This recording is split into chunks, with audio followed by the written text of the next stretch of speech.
ஓம் ஸ்ரீ மகாபெரியவா சரணம்.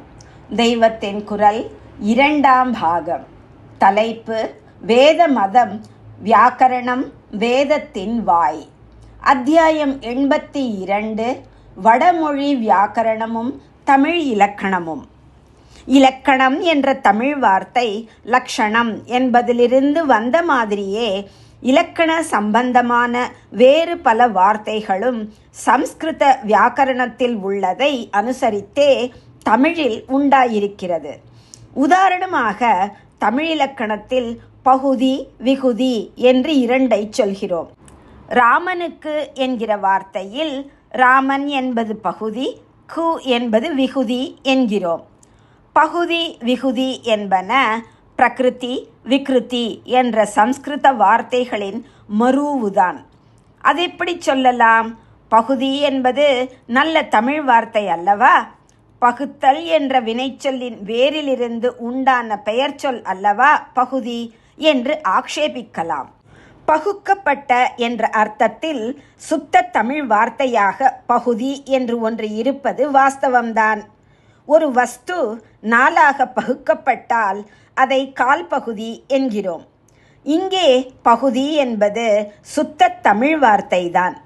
ஆனால் சம்ஸ்கிருத பிரகிருதி என்பது மருவி பகுதி என்ற இன்னொரு தமிழ் வார்த்தையானதும் உண்டு என்கிறேன்.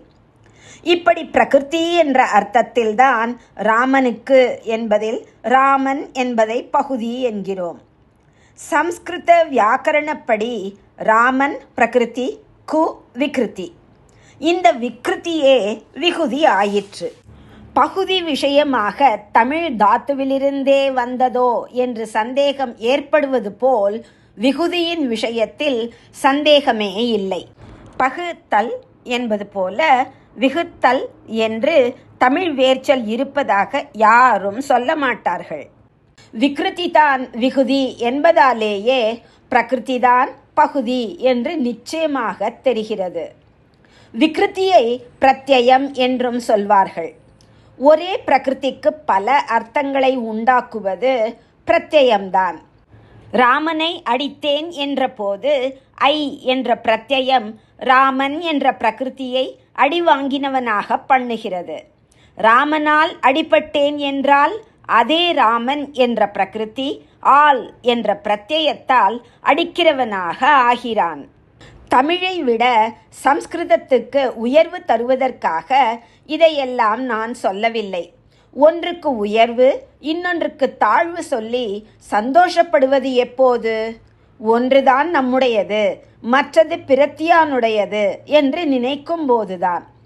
ரேஸ் வித்தியாசங்களை நிஜம் என்று நினைத்து இதில் ஒன்றே நம்மை சேர்ந்தது என்றால்தான் இதை உயர்த்தி சொல்லி இன்னொன்றை மட்டம் தட்டுவதில் ஆசை உண்டாகும். இந்த ரேஸ் வித்தியாசமே தப்பு. இரண்டும் ஒன்றுதான். ஒரே இனத்திலேயே ஒரே கலாச்சாரத்திலேயே வெவ்வேறு பாஷைகள் மட்டும் ஏற்பட்டன என்னும்போது உயர்த்துவது தாழ்த்துவது என்பதற்கு இடம் ஏது? ஆகையால் யதார்த்தத்தை யதார்த்தமாக, ஃபேக்டை ஃபேக்டாக சொல்கிறேனே ஒழிய ஒன்றுக்கு உசத்தி சொல்லி இன்னொன்றுக்கு மட்டம் தட்டுவதற்காக சொல்லவில்லை. ஓம் ஸ்ரீ மகாபெரியவா சரணம். ஜெய ஜெய சங்கர, ஹர ஹர சங்கர.